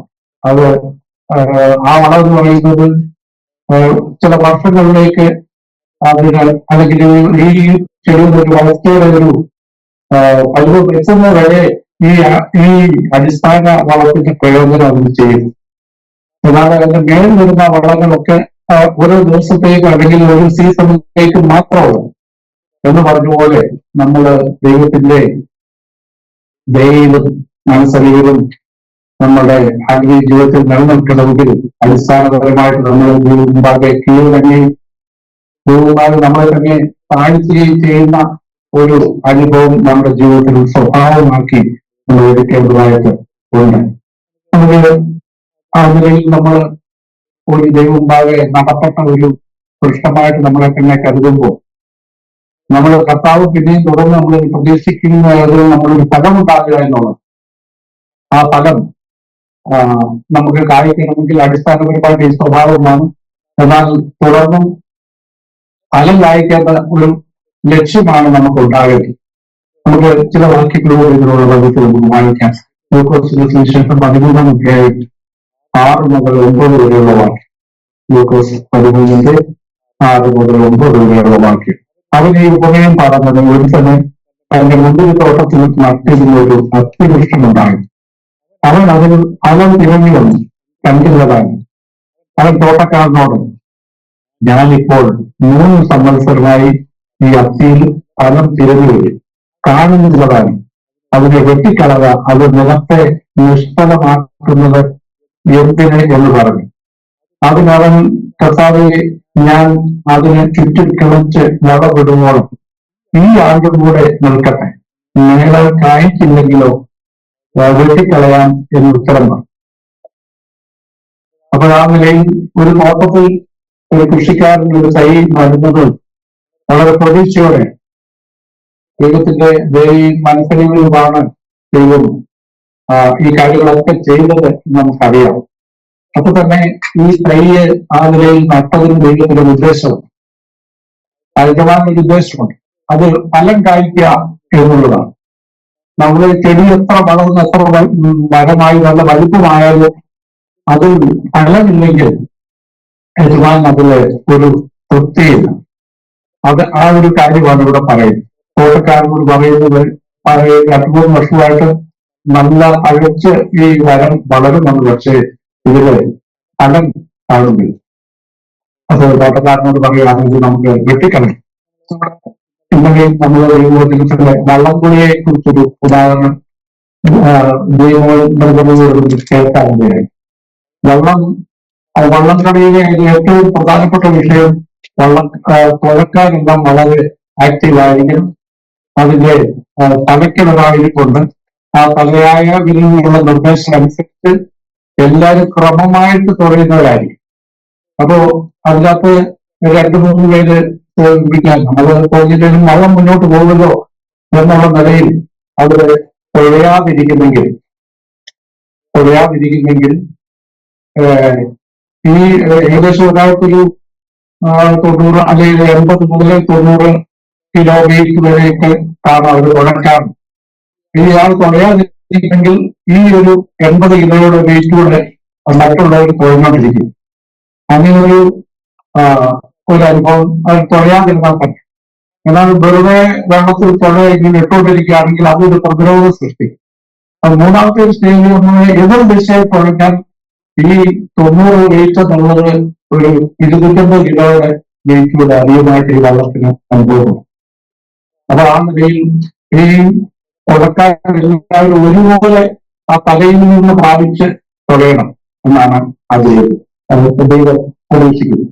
അങ്ങനെ തുഴയാതിരുന്നാൽ ആടുകൊണ്ടിരിക്കുന്ന തല അല്ലെങ്കിൽ അതിന്റെ തലക്കിലിരിക്കുന്ന ആള് ഇതെല്ലാം ശ്രദ്ധിക്കുന്നുണ്ട്. കുറച്ച് കഴിയുമ്പോൾ അടുത്ത വള്ളംകളിയിൽ ഇവരെ ഒഴിവാക്കും. കാരണം ഇത് വള്ളംകളിയിൽ പലവിധ ഇവരുടെ ഭാരം കൊണ്ട് ചുമങ്ങുകയും ചെയ്യുന്നത് ഇതൊരു പ്രയോജനമില്ലാത്ത കാര്യമായിട്ട് തീരും. അതുപോലെ നമ്മുടെ കൈകളെ ജനങ്ങളുടെ ഉദാഹരണം പുറത്തത് ഓർമ്മിപ്പിച്ചത്. അതിനകത്ത് ഒരു കാര്യത്തെ എല്ലാവരും കൂടെ ഓരോ വിരലിന് ഓരോ നീളമാണ്. ആ നീളത്തിന് ശക്തിയും ആ വിരലിന് വളരെ ശക്തി വ്യത്യാസമുണ്ട്. വിരൽ വളരെ ശക്തമായ വിരലാണെന്നാണ് വിരൽ വളരെ ശക്തമായ അനുഭവമാണ്. ഒരു കാര്യത്തെ നമ്മൾ ഏറ്റവും ശക്തമായിട്ട് ഒരുമിച്ച് പിടിക്കാൻ, എല്ലാം കൂടി ചേർത്ത് പിടിക്കാനാണ് പറ്റും. അപ്പോൾ അത് പറഞ്ഞു ചിന്തിക്കുക, ഞാൻ ഇന്നേയും മറ്റു വിറകുകളൊക്കെ പിടിക്കാവുന്നതേ ഉള്ളൂ എന്ന് ചിന്തിച്ച് നമ്മൾ മാറി നിന്നാൽ അത് കടയിൽ നിന്നുള്ള ഒരു നിർദ്ദേശം അനുസരിച്ചുള്ളതല്ല ആ തള്ളവരിൽ പ്രവർത്തിക്കുന്നതും ഇന്നലെ ബ്രദർ ഓർമ്മിപ്പിക്കുകയുണ്ടായിരുന്നു. ആ നിലയിൽ ഇവിടെ ഈ തട്ടവൃക്ഷം നല്ലതായിട്ട് വളർന്നിട്ടുണ്ട്, നല്ല വലിപ്പം എത്തിയിട്ടുണ്ട്. പക്ഷെങ്കിൽ അതിൽ ഫലമില്ലെങ്കിൽ തോട്ടക്കാരൻ നോക്കുമ്പോൾ പറയുന്നത് ഇത് നമ്മൾ നിലത്തെ നിഷ്ഫലമാക്കുന്നതാണ്, അതിനെ വെട്ടിക്കളയുക. എന്നിട്ട് നമുക്ക് അല്ലെങ്കിൽ ആ സ്ഥാനത്ത് വേറൊരു നിലയിൽ തേടി നടാം എന്നുള്ളതാണ് അവിടെ തോട്ടക്കാരൻ ഉദ്ദേശിച്ചത്. എന്നാൽ തോട്ടക്കാരൻ പറയുകയാണെങ്കിൽ ഇത്രയും വളർന്നു വന്നതല്ലേ, അത് നഷ്ടപ്പെട്ടു പോകട്ടെ, നമുക്ക് ഒരു ഈ ആണ്ടുകൂടെ നിൽക്കട്ടെ, നമുക്ക് ഒന്നുകൂടെ വളം ഇടാം എന്നുള്ളതാണ് ഇവിടെ. നേരം കായ്ച്ചാലോ ഇല്ലെങ്കിൽ നമുക്ക് വെട്ടിക്കളയാം എന്ന് ഉത്തരം. ആ നിലയിൽ നമ്മൾ നമ്മളെ തന്നെ, നമ്മുടെ ജീവിതത്തെ നമ്മൾ ആ നിലയിൽ പരിശോധിക്കണം. നമുക്കൊരു വളർച്ച മാത്രമേ ഉള്ളൂ, അതോ ഫലം നമ്മൾ ഉളവാകുന്നുണ്ടോ എന്നുള്ളത് നമ്മൾ നമ്മളെ തന്നെ പരിശോധിക്കേണ്ടത് ആവശ്യമാണ്. മത്തായിയുടെ സുവിശേഷം 3-ാം അധ്യായം 8 വാക്യത്തിൽ നമ്മൾ വായിക്കുന്നത് മാനസാന്തരത്തിന് യോഗ്യമായ ഫലം ആയിട്ട് എന്നാ കർത്താവ് പറഞ്ഞു. അപ്പോ വൃക്ഷം പറയുകയാണ്, വൃക്ഷങ്ങളോട് പറയുകയാണ്, അബ്രഹാം ഞങ്ങൾക്ക് പിതാവായിട്ടുണ്ട്, ഞങ്ങൾക്ക് പാരമ്പര്യമുണ്ട്, ഞങ്ങൾക്ക് ഇത്ര വർഷത്തെ പരിചയമുണ്ട് എന്ന് പറയുകയാണ്. അവിടെ 9-ാം വാക്യത്തിൽ അതാണ് അവിടെ വൃക്ഷം തിരിച്ചു പറയുന്നത്. അപ്പോൾ 10-ാം വാക്യത്തിൽ പറയുന്നു, ഇപ്പോൾ തന്നെ വൃക്ഷങ്ങളുടെ ചുവട്ടിൽ കോടാലി വെച്ചിരിക്കും, നല്ല ഫലം കായ്ക്കാത്ത വൃക്ഷം എല്ലാം വെട്ടി തീയിലിട്ട് കളയും എന്ന് നമ്മളിവിടെ കാണാനായിട്ട് കഴിയും. ഇന്ന് ആ നിലയിൽ നമ്മുടെ ജീവിതത്തെ നമ്മൾ പരിശോധിക്കാനിടയാക്കി നമുക്ക് ഒരു പരിചയമോ അല്ലെങ്കിൽ ഒരു വളർച്ച മാത്രമേ ഉള്ളൂ, അതിന് ഫലമുണ്ട്. നമുക്ക് പല കാര്യങ്ങളിലും നമുക്ക് അറിവുണ്ട്, തിരിച്ചറിവുണ്ട്, മറ്റൊരു തലത്തിൽ നമ്മൾ വളർച്ച പ്രാപിച്ചിട്ടുണ്ട് എങ്കിലും അതിൽ ദൈവം ഉദ്ദേശിക്കുന്ന ഫലം എന്താണ്, ദൈവം ഉദ്ദേശിക്കുന്ന ഫലം എന്നുള്ളതായ ഒരു തിരിച്ചറിവോടെ നമ്മളായിരിക്കുന്നു. ആ ഫലം നമ്മൾ കായ്ക്കാനായിട്ട് നമ്മൾ ഒരുങ്ങുന്നു. ഫലം കായ്ക്കുന്ന പലപ്പോഴും മണ്ഡവാനം തളുത്ത മാവ് ഒരിക്കലും ഫലം കായ്ക്കുകയില്ല. എന്നാൽ അതിനെ കായ്ക്കുന്നതിന് മുമ്പായിട്ട് അതിന് വെള്ളം ഒഴിക്കുന്നതെന്നൊക്കെ ഉള്ളതായ കൃഷിയിലുള്ള ചില കാര്യങ്ങളുണ്ട്. കണ്ണാനം വെള്ളം ഒഴിച്ചാൽ കണ്ണാനം വളരെയുള്ളൂ, ഫലം കായ്ക്കുകയില്ല. എന്നാൽ അത് ഇച്ചിരി വളർച്ചയൊക്കെ നേരിട്ട് പ്രതികൂലങ്ങളെയൊക്കെ തരണം ചെയ്ത് നിൽക്കുമ്പോഴാണ് ഒരു മാവൊക്കെ കായ്ക്കുന്നത്. അതിന് ഉണക്ക് അല്ലെങ്കിൽ വെയിൽ വളരെ ആവശ്യമാണ്. വെള്ളമില്ലാത്ത ഒരവസ്ഥ മാവ് കായ്ക്കുന്നതിന് വളരെ ആവശ്യമാണ്. കേവലം ഈ വളർച്ച കൊണ്ട് മാത്രം അത് ഫലം കായ്ക്കുന്നത് അല്ല എന്ന് നമുക്ക് കാണാൻ കഴിയും. പിന്നെ അനിരുദ്ധമായ ഒരു വിശ്വാസത്തെ കുറിച്ച് സോണി നമ്മളെ ഓർപ്പിച്ചു. പ്രത്യേകിച്ച് യുവനായുടെ ഒരു ഉദാഹരണമാണ്. അതായത് തിരുവനന്തപുരം യോനായെ വിഴുങ്ങി തിരുവനന്തപുരത്തിന്റെ വയറ്റിൽ 3 ദിവസം യുവനായിരുന്നു. ആ നിലവയുടെ തീരത്ത് ഛർദ്ദിച്ചു. ഈ കാര്യങ്ങളൊക്കെ നമ്മൾ വിശ്വസിക്കാൻ തക്കവണ്ണം മണ്ടരാണോ എന്ന് യുക്തിപരമായിട്ട് ചോദിക്കുന്നു എന്നുള്ള ഉത്തരവൊക്കെ സോറി പറഞ്ഞു. പക്ഷെ ഈ യോനായെ ഛർദ്ദിച്ച് ആ തീരത്ത് യോന ഒരു പ്രത്യേക ജീവിയെ ഒരു 3 ദിവസം ഒരു മത്സ്യത്തിന്റെ വയറ്റിലിരുന്നാൽ ഒരാൾക്ക് വരുന്ന രൂപാന്തരം പ്രത്യേകമായിരിക്കും. കാര്യം ഇതിന്റെ ദഹിപ്പിക്കുന്ന പല കെമിക്കൽസും ഒക്കെ യോനായുടെ ശരീരത്തിൽ വർക്ക് ചെയ്തിട്ടുണ്ടാകാം. ഏകദേശം യോനായ ഒരു നിറമൊക്കെ മാറി വേറൊരു രൂപത്തിലായിരിക്കും നിലവിലേറ്റത്. അപ്പോൾ ഈ നിലവേക്കാർ ചോദിച്ചു കാണും എന്താ സംഭവം. നിലവേക്കാരോട് യോന ഒരു പക്ഷെ തന്റെ സാക്ഷ്യം പറഞ്ഞാണ്, കാരണം ദൈവം പറഞ്ഞ് നിർബന്ധിച്ചിട്ടാണ് ഞാനുള്ളത്. എനിക്ക് വരാൻ ഒട്ടും താല്പര്യമില്ല. ഞാൻ അങ്ങനെ താല്പര്യത്തോട് ലാടിച്ച് പോയ എന്നെ ദൈവം ഇങ്ങനെ ഒരു ഘട്ടത്തിലൂടെ കടത്തി എന്റെ രൂപമൊക്കെ നിങ്ങൾ കാണുന്നില്ലേ. ഞാൻ ഇങ്ങനെ വരാനുള്ള കാരണം ഇതാണ്, ദൈവം എന്നെ നിർബന്ധിച്ചയച്ചതാണ് ഇത് നിലവേക്കാരോട് പറഞ്ഞു. എന്നിട്ട് പറഞ്ഞൊരു കാര്യമാണ്, 40 ദിവസം കഴിഞ്ഞാൽ ഞാൻ നിങ്ങളെ നശിപ്പിക്കുമെന്ന് ദൈവം കൽപ്പിച്ചു. ഞാനിത് വെട്ടിക്കളയും എന്ന് കൽപ്പിച്ചിട്ടുള്ളൂ. ഇത് കേട്ട് ഈ യോനായുടെ സാക്ഷ്യവും യോനായുടെ ശരീരപ്രകൃതിയൊക്കെ കണ്ട നിലവേക്കാര് ഞെട്ടിപ്പോയി. അവര് ഭയപ്പെട്ട് അവര് കുഞ്ഞു കുട്ടികളടക്കം മൃഗങ്ങളടക്കം മുമ്പാകെ താഴ്ത്തി ഉപവസിച്ച് പ്രാർത്ഥിച്ച് 40 ദിവസം അവധിയുള്ളൂ. 40 ദിവസത്തിനാകും നമുക്കറിയുന്ന ലോക പല നേതാക്കളൊക്കെ ഒന്ന് വിളിച്ചു പറഞ്ഞിട്ട് ഇത്ര ദിവസത്തിനകം ചെയ്തില്ലെങ്കിൽ നശിപ്പിച്ചതായെന്നൊക്കെ പറയില്ലേ. അപ്പോ എന്ന് പറഞ്ഞാൽ ദിവസം പറയുന്ന പല കാര്യങ്ങളും പലരും സമ്മർദ്ദത്തിലാകും. സമ്മർദ്ദത്തിലായി കഴിഞ്ഞ് പല തീരുമാനങ്ങൾ മാറ്റും, അല്ലെങ്കിൽ വരാൻ പോകുന്ന നാശോർത്താണ് എന്ന് പറഞ്ഞുകൊണ്ട് നിങ്ങളെക്കാര് ഭയപ്പെട്ടു. നിങ്ങളിലേക്ക് വരാൻ പോകുന്ന നാശം, 40 ദിവസത്തിനുള്ളിൽ വരാൻ പോകുന്ന നാശം മണത്തറിഞ്ഞു. അല്ലെങ്കിൽ യോനായെ കണ്ടപ്പോൾ തന്നെ മനസ്സിലായത് യാഥാർത്ഥ്യമാണ്. യോനായുടെ സാക്ഷ്യവും ഇതിനോട് ചേർത്ത് പറയുമ്പോൾ അത് അവര് പൂർണ്ണമായിട്ട് വിശ്വസിച്ചു.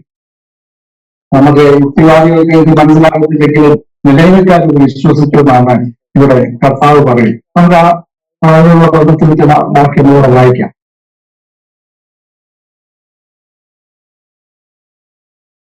ലൂക്കോസിന്റെ സുവിശേഷം 11-ാം അധ്യായം 32-ാമത്തെ വാക്യം. ലൂക്കോസ് 11:32. നിങ്ങളെക്കാൾ ന്യായവിധിയിൽ ഈ തലമുറയോട് ഒന്നിച്ചെഴുന്നേറ്റ് അതിനെ കുറ്റം വിധിക്കും.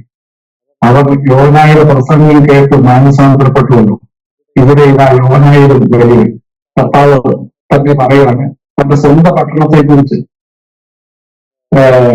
കഫർന്നഹൂമിൽ താൻ താമസിക്കുമ്പോൾ അവിടെ ഉള്ളവരാരും ഈ കർത്താവിന്റെ രക്ഷാ വചനങ്ങളെ വിശ്വസിക്കുന്നു.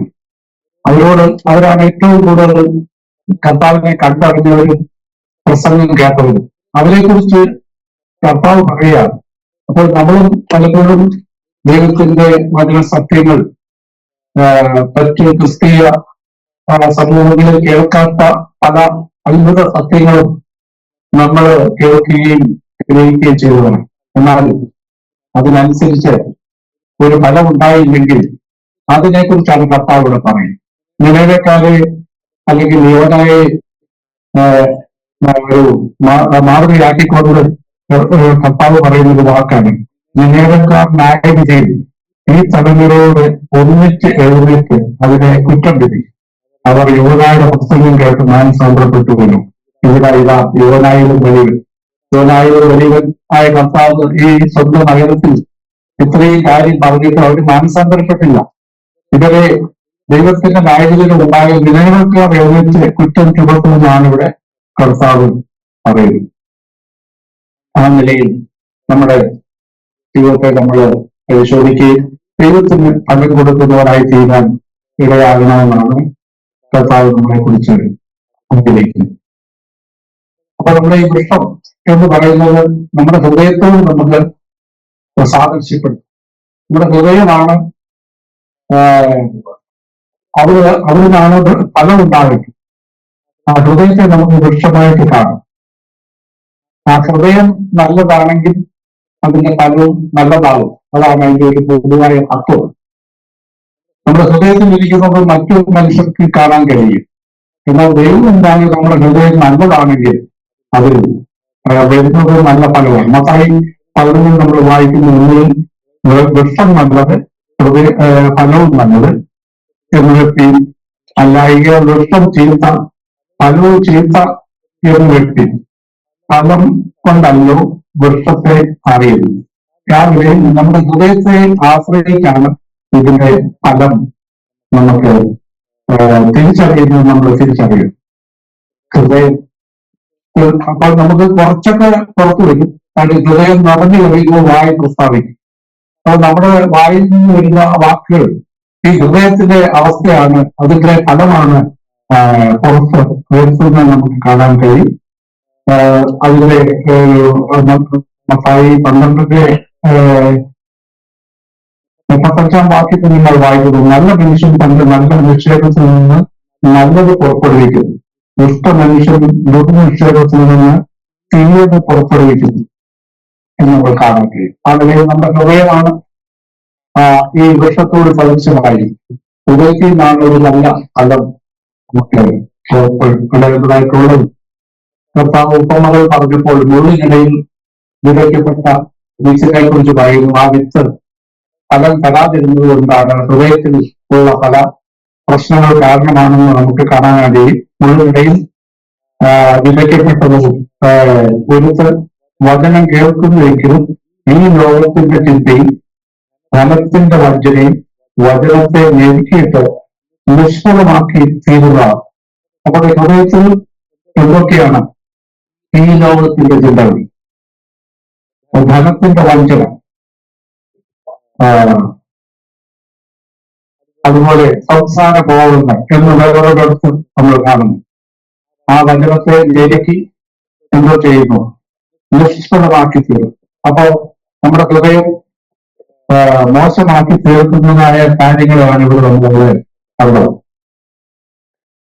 അപ്പോൾ ആ നിലയിൽ നമ്മുടെ ഹൃദയം എപ്പോഴും കർത്താവിൽ വേരൂന്നി കർത്താവിനോട് ചേർന്ന് നിന്നാൽ മാത്രമേ, ദൈവത്തിന്റെ വചനത്തോട് ചേർന്ന് നിന്നാൽ മാത്രമേ നമ്മുടെ ഹൃദയം ഒരു നല്ല ഫലം അതിലൂടെ വരികയുള്ളൂ. നമ്മുടെ യോഹന്നാന്റെ സുവിശേഷം 15-ാം അധ്യായം ഈ കാര്യത്തെക്കുറിച്ച് വളരെ വ്യക്തമായിട്ട് അനേക കാര്യങ്ങൾ പറയുന്നു.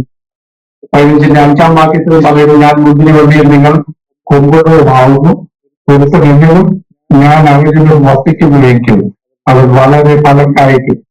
എന്നെ തിരിഞ്ഞ് നിങ്ങൾക്കൊന്നും ചെയ്യാൻ കഴിയുകയില്ല. അതിന്റെ 8-ാം വാക്യത്തിൽ വായിക്കുന്നു, നിങ്ങൾ വളരെ ഫലം കായ്ക്കുന്നതിനാൽ എന്റെ പിതാവ് മഹത്വപ്പെടും. അങ്ങനെ നിങ്ങൾ എന്റെ ശിഷ്യന്മാരാണ്. ആ നിലയിൽ കർത്താവ് തന്റെ ശിഷ്യരായിട്ട് കാണുന്നത് ആ നിലയിൽ കർത്താവിൽ വസിച്ച് കർത്താവിൽ തിരിഞ്ഞ് എനിക്ക് ഒന്നും ചെയ്യാനായിട്ട് കഴിയില്ല എന്നുള്ള ഒരു നിസ്സഹായാവസ്ഥയിൽ കർത്താവിനെ ആശ്രയിക്കുന്ന തന്റെ ശിഷ്യന്മാരിലൂടെയാണ് ആ നിലയിൽ നമ്മളെ തന്നെ കാണുന്നു.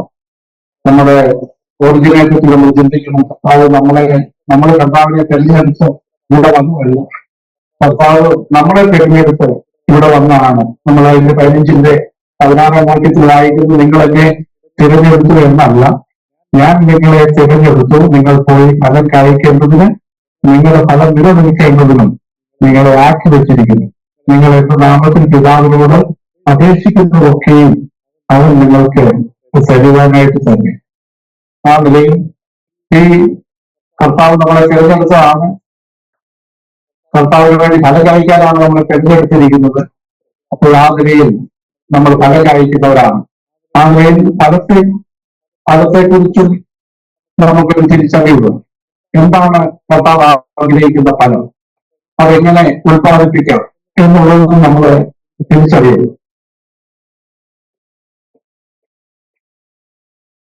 റോമാലേഖനം 6-ാം അധ്യായത്തിന്റെ 22-ാം വാക്യം, വിശുദ്ധി എന്ന ഒരു ഫലം, വളരെ പ്രധാനപ്പെട്ട ഒരു ഫലത്തെ കുറിച്ച് നമ്മള് വിശുദ്ധരായിട്ടല്ല ദൈവം നമ്മളെ തിരഞ്ഞെടുത്തു, പക്ഷേ നമ്മളെ വിശുദ്ധരാക്കാനാണ് നമ്മളൊക്കെ ആ ഒരു ദൈവം നമ്മളെ വിശുദ്ധരെന്ന പദവിയിൽ എങ്ങനെയാണ് നമ്മളെ തിരഞ്ഞെടുത്തത്. പക്ഷെ അത് എങ്ങനെയാണ് അത് പ്രായോഗികമാകുന്നത് എന്ന് നമുക്ക് 6-ാം അധ്യായത്തിന്റെ 22-ാം വാക്യത്തിൽ നമ്മൾ വായിക്കുന്നു. എന്നാൽ ഇപ്പോൾ പാപത്തിൽ നിന്ന് സ്വാതന്ത്ര്യം പ്രാപിച്ച് ദൈവത്തിന്റെ ദാസന്മാരായിരിക്കുകയാണ്. നിങ്ങൾക്ക് ലഭിക്കുന്ന ഫലം വിശുദ്ധീകരണവും അതിന്റെ അന്തം നിത്യജീവനുമാകും. അപ്പോൾ നമ്മുടെ ശരീരത്തെ, നമ്മുടെ അവയവങ്ങളെ പാപസംബന്ധമായി പാപ സ്വാധീനമുള്ള ഇതിനെയൊക്കെ നമ്മുടെ ദൈവമാകെ നമ്മളെ സമർപ്പിക്കുകയും ആ നിലയിൽ ചെയ്യുമ്പോഴാണ് ആ നിലയിലുള്ളൊരു വിശുദ്ധിയുടെ ഫലം നമ്മൾ ഉണ്ടാകും. നമുക്കറിയാം, നമുക്ക് പലപ്പോഴും കേട്ടിട്ടുള്ളൊരു എക്സാമ്പിൾ ഉണ്ട്. നമ്മൾ ഒരു 3 വിവാഹത്തെ കുറിച്ച്. നമ്മുടെ യഥാർത്ഥ അവസ്ഥ, നമ്മള് ഒരിക്കലൊരു പാപിയായിരുന്ന അവസ്ഥ, അവിടുന്ന് നമ്മൾ ന്യായപ്രമാണത്തിന് കീഴ്പ്പെടുന്ന ഒരവസ്ഥ, അതിനുശേഷം നമ്മൾ തന്നെ മരിച്ച് യേശുക്രിസ്തുവുമായിട്ടുള്ള ഒരു ബന്ധത്തിലായിത്തീരുന്ന അവസ്ഥ. ഇതാണ് യഥാർത്ഥമായ ഒരു ജീവിതത്തിന്റെ ആ ഒരു ഫലകായിക്കുന്ന ഒരു അവസ്ഥയിലേക്ക് നമ്മളെ കൊണ്ടുവരുന്നത് ഈ ഒരു അവസ്ഥയാണ്. നമ്മൾ തന്നെ അവസാനം മരിച്ച് കർത്താവിനുള്ളവരാകുക എന്നുള്ളതാണ് റോമലേഖനം 7:4 നമ്മൾ വായിക്കുന്നത്. അതുകൊണ്ട് സഹോദരന്മാരെ, നാം ദൈവത്തിന് ഫലം കായ്ക്കുന്ന മരിച്ച് പ്രിയപ്പെടുത്തിയവനായ വേറൊരുവൻ ആകേണ്ടത് നിങ്ങളും ക്രിസ്തുവിന്റെ ശരീരം മുഖാന്തരം ന്യായപ്രമാണ സംബന്ധമായി മരിച്ചിരിക്കുന്നു. ആദ്യം നമ്മൾ പാപത്തിന്റെ അടിമത്തങ്ങളായിരുന്നു, പിന്നെ നമ്മൾ ന്യായപ്രമാണത്തിന്റെ കീഴിലായിരുന്നു. അതിൽ നിന്ന് നമ്മൾ തന്നെ നമ്മൾ മരിച്ച് ക്രിസ്തുവിനുള്ളവരാകുന്ന ആ കർത്താവിന് ഫലം കായ്ക്കുന്ന ഒരു അനുഭവത്തിലായിത്തീരാൻ നമ്മളുടെ പ്രമാണം ജീവന്റെ ആത്മാവിന്റെ പ്രമാണം ആയി തീരുമ്പോൾ നമുക്ക് ആ നിലയിൽ ഫലം കായ്ക്കാനായിട്ട് കഴിയും. ആ വിശുദ്ധിയുടെ ഫലം യഥാർത്ഥത്തിൽ നമ്മൾ ഉണ്ടാകുന്നത് ആ നിലയിലാണ്. ജീവന്റെ ആത്മാവിന്റെ പ്രമാണം നമുക്ക് ആ സ്വാതന്ത്ര്യം തന്നെ നമ്മൾ അതിലേക്ക് ഫലം കായ്ക്കുമാറാക്കും എന്ന് നമുക്ക് കാണാൻ കഴിയും. ഈ എഫേസ്യ ലേഖനത്തിൽ വേറൊരു ഫലത്തെ കുറിച്ച് പറയുന്നുണ്ട്, വെളിച്ചത്തിന്റെ ഫലം. എഫേസ്യ ലേഖനം 5-ാം അധ്യായം 10-ാം വാക്യം, സകല സൽഗുണവും നീതിയും സത്യവുമല്ലോ വെളിച്ചത്തിന്റെ ഫലം. നമ്മളിലുള്ള സകല സൽഗുണവും നീതിയും സത്യവും സത്യസന്ധത നമുക്ക് കർത്താവ് കൃപയും സത്യവും നടന്നുണ്ടായി. എന്നാൽ നമ്മളെ സംബന്ധിച്ച് നമ്മൾ ദൈവം സത്യസന്ധരാകുന്നു. നമ്മൾ ഇത്രയേ ഉള്ളൂ. ഇന്ന് നമ്മൾ കേട്ട ഫോണിയുടെ സാക്ഷ്യം നമ്മുടെ ജീവിതത്തിൽ നമ്മളെ എന്താണ് എന്നുള്ളത് സ്വച്ഛമായ സ്വച്ഛതയും സത്യവുമായ അനുഭവം. നമുക്കൊരിക്കലും കൃപ പറഞ്ഞവരെന്ന് നമുക്ക് നമ്മളെ കുറിച്ച് പറയാനൊക്കെ എന്നാൽ നമ്മൾ സത്യസന്ധരാണ്, നമ്മൾ ദൈവം വളരെ തുറന്നവരാണ്, ഞാൻ ഇതാണ് എന്നുള്ള അനുഭവത്തിൽ നമുക്ക് ദൈവത്തിന്റെ മുമ്പാകെ നിൽക്കാൻ കഴിയും. അതാണ് സകല സൽഗുണവും സത്യവുമായ വെളിച്ചത്തിന്റെ ഫലം. നമ്മൾ ദൈവിക വെളിച്ചത്തിൽ നമ്മളെ തന്നെ കാണുന്നവരായി ഇരുട്ടത്തിന്റെ അനുഭവത്തിലല്ല, ഒന്നും മറയ്ക്കാനില്ലാത്തവരായിട്ട് ദൈവം മുമ്പാകെ ആയിരിക്കുന്നതാണ് വെളിച്ചത്തിന്റെ ഫലം. അവിടെ എഫേസ്യർ 4:24 നമ്മൾ വായിക്കുന്നു, സത്യത്തിന്റെ ഫലമായ നീതിയിലും വിശുദ്ധിയിലും ദൈവാനുരൂപമായി സൃഷ്ടിക്കപ്പെട്ട പുതു മനുഷ്യനെ ധരിച്ചുകൊള്ളി. അപ്പോൾ ആ സത്യത്തിന്റെ ഫലം നമ്മുടെ പുതിയ മനുഷ്യനെ ധരിക്കുന്നതിലൂടെ നമ്മുടെ പഴയ മനുഷ്യന്റെ അവശിഷ്ടങ്ങൾ ഇല്ലാത്തവരായിട്ട് ആ പുതിയ മനുഷ്യനെ സമൂഹത്തിൽ ധരിക്കുന്നതിലൂടെ നമ്മൾ സത്യത്തിന്റെ ഫലം നമ്മളിൽ ഉളവാകും എന്ന് നമുക്ക് കാണാൻ കഴിയും. നമുക്ക് അതുപോലെ നമ്മുടെ ജീവിതത്തിൽ ഫലം കഴിക്കാനായിട്ട് നമ്മളൊരു ശിക്ഷണത്തിലൂടെ നടത്തപ്പെടുന്നവരായി കർത്താവിന്റെ ശിക്ഷണം നമ്മൾ തിരിച്ചറിയുന്നു. അതുപോലെ ഭൂമിയിൽ നമുക്ക് ജീവിതം ശിക്ഷണം വരാനായിട്ടുള്ള പല കാര്യങ്ങൾ വെച്ചിട്ടുണ്ട്. എബ്രായ ലേഖനം 12-ാം അധ്യായത്തിന്റെ 11-ാം വാക്യം നമുക്ക് ശിക്ഷണത്തിലൂടെ ഫലം കായ്ക്കുവാൻ കഴിയും എന്ന് നമുക്ക് കാണാൻ കഴിയും. ഏത് ശിക്ഷയും തൽക്കാലം സന്തോഷമല്ല, ദുഃഖമത്രേ എന്ന് തോന്നും.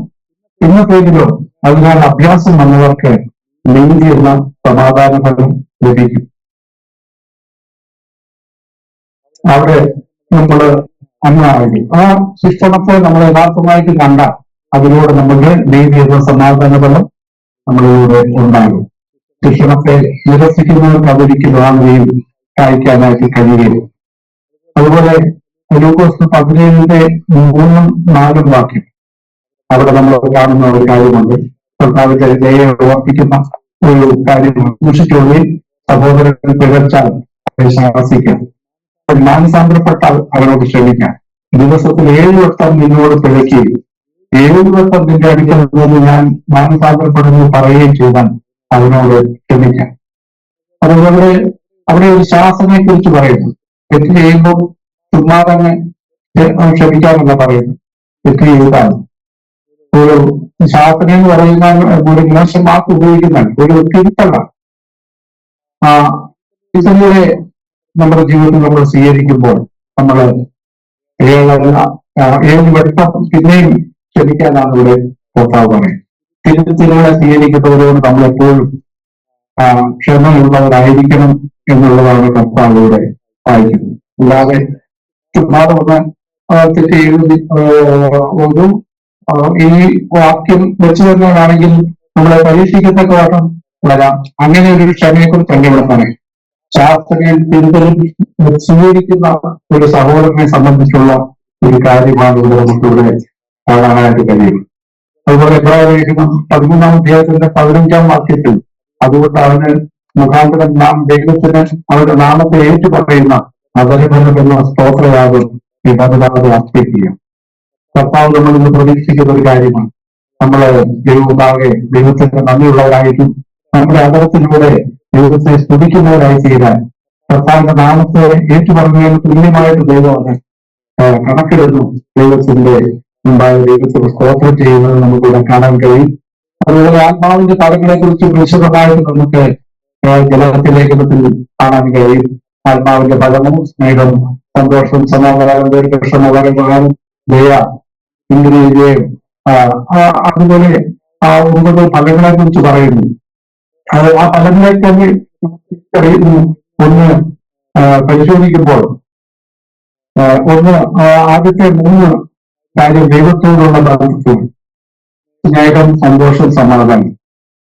ദൈവത്തിന്റെ സ്നേഹത്താലാണ് നമ്മൾ ആയിരിക്കുന്നത്. ദൈവം നമ്മളെ സ്നേഹിച്ചതുകൊണ്ടാണ് നമുക്ക് ദൈവത്തിന്റെ കൃപയിൽ ആയിരിക്കുന്നത്. കർത്താവിലെ സന്തോഷമാണ് നമ്മുടെ യഥാർത്ഥ സന്തോഷം. ലോകം തരുന്ന സന്തോഷമല്ല, ലോകം തരുന്ന സമാധാനമല്ല നമ്മുടെ ജീവിതത്തിലെ യഥാർത്ഥ സമാധാനം. അത് സകല ബുദ്ധിയെ കവിയുന്ന ദൈവ സമാധാനമാണ്. ആ 3 ഫലങ്ങളും ദൈവത്തോടുള്ളതായ ബന്ധത്തിലുള്ളതായ ഫലമാണ്. മനുഷ്യരോടുള്ള ബന്ധത്തിലുള്ള 3 ഫലങ്ങളെ കുറിച്ച് അടുത്തത് പറയുന്നു. ദീർഘക്ഷമ, ദയ, പരോപകാരം. ഇത് നമുക്ക് മറ്റു മനുഷ്യരോടുള്ള ബന്ധത്തിലുള്ള ഫലം. ദീർഘക്ഷമ കാണിക്കുന്നത്, ഒരാൾ നമ്മളോട് നമുക്ക് ഇഷ്ടമില്ലാത്ത രീതിയിൽ പെരുമാറിയാൽ നമ്മളോട് ദീർഘക്ഷമയോടെ അവരോട് മുമ്പിലായിരിക്കുന്നത്. ദീർഘക്ഷമ എന്ന് പറയുന്നത് ആ സഹോദരന് ഒരു ഫലം ഉണ്ടാവും എന്നുള്ള ആണ് ദീർഘക്ഷമയ്ക്ക് ഒരു എക്സാമ്പിളായിട്ട് യാക്കോബിന്റെ ലേഖനം പറയുന്നത്. ആ നിലയിൽ നമ്മള് സഹോദരന്മാരോടുള്ള ബന്ധത്തിൽ നമ്മൾ ദീർഘക്ഷമയുള്ളവരായിരിക്കണം. നമ്മൾ അവരോട് ദയ കാണിക്കുന്നവരായിരിക്കണം. അതുപോലെ പരോപകാരം, അതൊരു ഫലമായിട്ടാണ് ഇവിടെ നമ്മളിവിടെ അവർക്കൊരു ഉപകാരം ചെയ്യുന്നത്. അത് ഒരു ഫലമാണ്, നമ്മൾ ഉള്ള ഒരു ഫലമായിട്ടാണ് നമ്മുടെ മറ്റു മനുഷ്യരോടുള്ള ബന്ധത്തിൽ നമുക്ക് അവിടെ കാണാൻ കഴിയും. നമ്മളോടുള്ള ബന്ധത്തിൽ തന്നെ നമ്മൾ ഫലം കഴിക്കുന്ന കാര്യമാണ് അവസാനം പറയുന്നത്. വിശ്വസ്തത, സൗമ്യത, ഇന്ദ്രിയജയം. വിശ്വസ്തതയും സൗമ്യതയും ഇന്ദ്രിയജയവും അത് നമ്മളുടെ ഉള്ളിൽ തന്നെ ഉണ്ടാകേണ്ട ഒരു ഫലമാണ്. നമുക്ക് വ്യക്തിപരമായി നമ്മളോടുള്ള ബന്ധത്തിൽ തന്നെ നമ്മൾ വിശ്വസ്തരായിരിക്കും ദൈവത്തോടും മനുഷ്യരോടും. അതുപോലെ നമ്മൾ സൗമ്യതയുള്ളവരായിരിക്കും. താഴ്മയുടെ യഥാർത്ഥ പ്രതിഫലനമാണ്, പുറത്തു കാണുന്ന ഒരു അനുഭവമാണ് സൗമ്യത. നമ്മുടെ ഹൃദയത്തിലുള്ള താഴ്മയുടെ ഒരു ഫലമാണ്, പുറത്തു കാണുന്ന ഫലമാണ് സൗമ്യത. കർത്താവ് ഒരുപാട് അടുത്തിരിക്കും. നിങ്ങളുടെ സൗമ്യത സകല മനുഷ്യരും അറിയട്ടെ എന്നാണ് കർത്താവ് നമ്മളെ കുറിച്ച് ആഗ്രഹിക്കുന്നത്. നമ്മുടെ സ്വയം നിയന്ത്രണം നമ്മുടെ ആത്മീയ ആരോഗ്യത്തിന് ഏറ്റവും ആവശ്യമുള്ള ഒരു കാര്യമാണ്. സ്വയം നിയന്ത്രണം കൂടാതെ നമുക്ക് ആത്മീയമായി വളർച്ച പ്രാപിക്കാൻ കഴിയില്ല. പത്രോസ് പറയുന്ന വിശ്വാസത്തോട് വീര്യത്തോട് പരിജ്ഞാനവും, പരിജ്ഞാനത്തോട് ഇന്ദ്രിയജയവും. അപ്പൊ അതിന്റെ ഓരോ പണിയാ. നമ്മുടെ വിശ്വാസത്തിൽ നമ്മൾ വീര്യമുള്ളവരായി തീരണം. അതുപോലെ ആ വീര്യം പരിജ്ഞാനത്തിലുള്ളതായി തീരുന്നു, കർത്താവിനുള്ള പരിജ്ഞാനത്തിലുള്ളതായി തീരുന്നു. അത് നമ്മളെ ഇന്ദ്രിയ ജയത്തിലേക്ക് നടത്തണം, അല്ലെങ്കിൽ നമ്മുടെ നിയമത്തിലേക്ക് നമ്മളെ നടത്തണം. അത് നമ്മളെ പരീക്ഷണത്തിലേക്ക് നടത്തണം, അല്ലെങ്കിൽ അതാണ് നമ്മളെ പരീക്ഷണങ്ങളാക്കി തീർക്കുന്നത്. പരീക്ഷണത്തിലൂടെ നമ്മൾ സഹോദരത്തിലേക്കും സ്നേഹത്തിലേക്കും ഒക്കെ വളർച്ച പ്രാപിക്കുന്ന നമ്മുടെ ആത്മീയ വളർച്ചയുടെ ഒരു ഘടകമാണ് സ്വയം നിയമം അല്ലെങ്കിൽ ഇന്ദ്രിയ ജയം എന്ന ഫലം എന്ന് നമ്മൾ തിരിച്ചറിയും. ആ നിലയിൽ നമ്മൾ കർത്താവിന്റെ നമ്മൾ കീഴടങ്ങുകയും നമ്മൾ ദൈവമാകെ നമ്മളെ തന്നെ ആഴ്ചയുള്ളവരായിട്ട് ദൈവത്തിന് ഫലം കൊടുക്കുന്നവരായിത്തീരുന്നു എന്ന് ദൈവം നമ്മളെ കുറിച്ച് ആഗ്രഹിക്കുന്നു. ഇതാണ് നമ്മൾ കർത്താവിനോടുള്ള പ്രതീക്ഷ, കർത്താവിനോടുള്ള പ്രതീക്ഷ. അപ്പൊ കർത്താവിന്റെ ദയയെ നമ്മൾ തിരിച്ചറിയണം. അപ്പൊ തന്നെ കർത്താവ് നമ്മളെ അങ്ങനെ നട്ടിരിക്കുമ്പോൾ നമ്മൾ അങ്ങനെ ദൈവം ഉദ്ദേശിക്കുന്ന അനുഭവം നമ്മൾ ഉണ്ടായില്ല എങ്കിൽ സംഭവിക്കുന്ന കാര്യങ്ങളെ കുറിച്ച് ദൈവവചനം വ്യക്തമായിട്ട് പറയുന്നുണ്ട്. നമുക്ക് ആദ്യമായിട്ട് ഇരമ്യാ പ്രവചനം 18-ാം അധ്യായത്തിന്റെ 7 മുതൽ 10 വരെയുള്ള വാക്യങ്ങൾ നമുക്ക് അതിനുള്ള ബന്ധത്തിൽ വായിക്കും. ഇരമ്യാ പ്രവചനം 18-ാം അധ്യായം 7 മുതൽ 10 വരെ. അവിടെ കർത്താവ് ഇരമ്യാവ് മുഖാന്തരം അരുളി ചെയ്യുകയാണ്, ഞാൻ ഒരു ജാതിയെക്കുറിച്ചോ രാജ്യത്തെക്കുറിച്ചോ അതിനെ പറിച്ച് ഇടിച്ച് നശിപ്പിച്ചു കളയുമെന്ന് അരുളി ചെയ്തിട്ട് ഞാൻ അങ്ങനെ അരുളി ചെയ്ത ജാതി തന്റെ ദുഷ്ടത വിട്ട് തിരിയുന്നുവെങ്കിൽ അതിനോട് ചെയ്യുവാൻ നിരൂപിച്ച ദോഷത്തെക്കുറിച്ച് ഞാൻ അനുവദിക്കും എന്നാണ് ഇവിടെ പറഞ്ഞത്. ഇതാണ് നമ്മൾ ആദ്യം കേട്ടത്. നിലവിലേക്കാണ്ട കാര്യമൊക്കെ ഈ കാര്യത്തിൽ ദൈവത്തിന്റെ സ്വഭാവം ഈ വചനത്തോട് വളരെ ചേർന്ന് വരും നമുക്ക് കാണാൻ കഴിയും. ആ നിലയെ നശിപ്പിക്കുമെന്ന് യോനാ മുഖാന്തരം അരുളി ചെയ്തു. എന്നാൽ അതിനുള്ള ദുഷ്ടത വിട്ട് മാനസാന്തരപ്പെട്ടപ്പോൾ അവൻ അതിനോട് ചെയ്യുവാൻ നിരൂപിച്ച ദോഷത്തെക്കുറിച്ച് ദൈവം അനുവദിച്ചു എന്നാണ് നമ്മളിവിടെ കാണുന്നത്. എന്നാൽ അതിന്റെ ഒരു മറുവശമാണ് ഇവിടെ പറയുന്നത്. ഒരു ജാതിയെക്കുറിച്ചോ രാജ്യത്തെക്കുറിച്ചോ ഞാൻ അതിനെ പണിയുകയും നടുകയും ചെയ്യും എന്ന് അരുളി ചെയ്തിട്ട് അതെന്റെ വാക്ക് കേൾക്കാതെ ഇരുന്നാൽ എനിക്ക് അനിഷ്ടമായത് ചെയ്തുവെങ്കിൽ അവർക്ക് വരുത്തും എന്ന് അരുളി ചെയ്ത നന്മയെക്കുറിച്ച് ഞാൻ അനുവദിക്കും എന്നാണ് ഇവിടെ പറയുന്നത്. ഇതാണ് നമുക്ക് ആപ്ലിക്കബിൾ ആയിട്ടുള്ള വാക്യം. ദൈവം നമ്മളെ അനുഗ്രഹിക്കാനായിട്ടാണ് വിളിച്ചിരിക്കുന്നത്. അതൊരു യാഥാർത്ഥ്യമാണ്. അല്ലാതെ ആരും ഇവിടെ ദൈവം ഉണ്ടാകെ വരുന്നില്ല. ഇതിന്റെ പ്രവചനത്തിൽ തന്നെ വളരെ നമ്മൾ എപ്പോഴും കേൾക്കുന്ന ഒരു വാക്യമാണ് 29-ൽ നിങ്ങൾ പ്രത്യാശിക്കുന്ന ശുഭഭാവി വരുവാൻ തക്കവണ്ണം ഞാൻ ഇതിനെക്കുറിച്ച് നിരൂപിക്കുന്ന നിരൂപണങ്ങൾ ഇന്നലെ എന്ന് ഞാൻ അറിയുന്നു. അത് തിന്മയ്ക്കല്ല നന്മയ്ക്കുള്ളത്രേ എന്ന് എപ്പോഴും അള്ളപ്പാണ്. അപ്പൊ ദൈവം നമ്മളെ അനുഗ്രഹിക്കാനായിട്ട് വിളിച്ചതോ ഇവിടെ ചേർത്തതാണ്.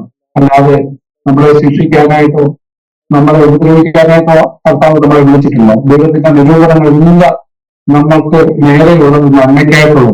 എന്നാൽ നമ്മൾ അതിനെ മനസ്സിലാക്കാതെ